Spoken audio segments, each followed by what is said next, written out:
ശബരിമല സ്വർണ്ണമോഷണ കേസിൽ ഡി മണിയെ കണ്ടെത്തി പ്രത്യേക അന്വേഷണ സംഘം.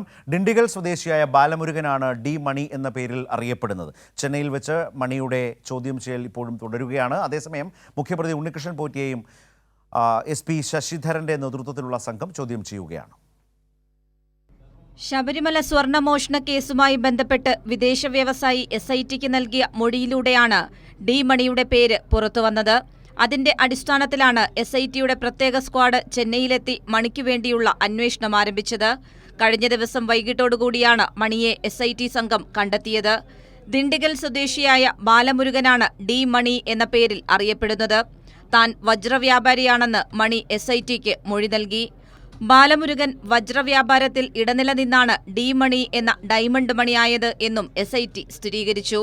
പഞ്ചലോഹ വിഗ്രഹങ്ങൾ ഡി മണി ഇടനില നിന്ന് കടത്തി എന്നായിരുന്നു വിദേശ വ്യവസായിയുടെ മൊഴി. അതിനെ അടിസ്ഥാനമാക്കിയുള്ള ചോദ്യം ചെയ്യലാണ് തുടരുന്നത്.